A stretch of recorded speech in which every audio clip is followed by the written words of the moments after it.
Dia sangat cantik, kulitnya putih pucat. Ia sangat suka menyendiri.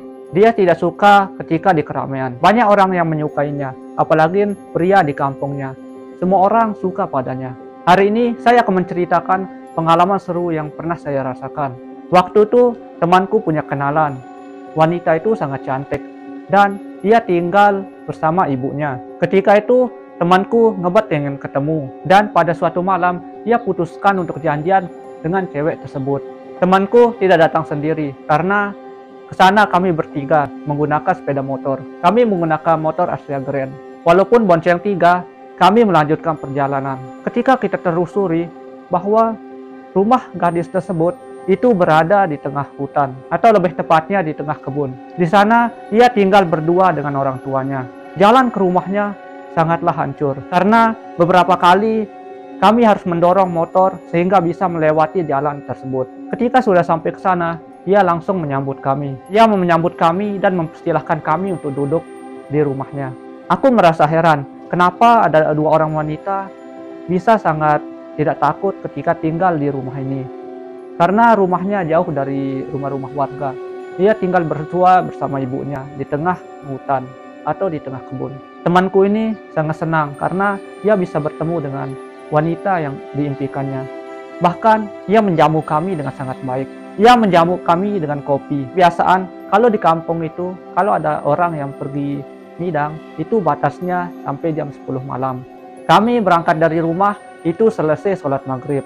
Dan pas sampai rumahnya itu selesai sholat isya. Ketika kami asik ngobrol dan ia hanya senyum tersipu malu. Bahkan ia cenderung untuk diam. Kejanggalan pun dimulai. Bisa-bisanya kopi yang kita minum itu di bagian atasnya hangat dan di bagian bawahnya itu terasa dingin. Sangat mencengangkan. Katanya itu air baru matang.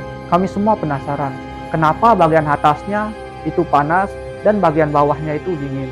Ketika itu saya mulai curiga dan benar ternyata kami mulai merinding. Saya berkata kepada temanku yang punya pacar tersebut, "Bro, ayo kita pulang. Sudah nggak enak rasanya ini. Badan kenapa ini merinding? Bahaya kan ini di tengah hutan." Itu aku bilang kepada temanku. Dia pun mengiyakan. Ketika temanku ini izin untuk ingin pulang, wanita tersebut dan ibunya tidak mengizinkan kami untuk pulang. Ia terus membujuk kami agar kami tetap di sini menemaninya. Dan saya pun masih berpikir positif. Setelah lama ngobrol, ternyata jam menunjukkan pukul 11 malam. Saya memaksa temanku tersebut untuk kita bisa pulang. Kami belum juga diizinkan untuk pulang. Akhirnya kejanggalan pun terjadi. Kami putuskan untuk meninggalkan rumah gadis tersebut dan kami beranjak untuk pulang. Di perjalanan kami bertemu dengan satu orang warga dan orang tersebut berkata kepada kami, "Dek, kalian sudah pergi kemana?"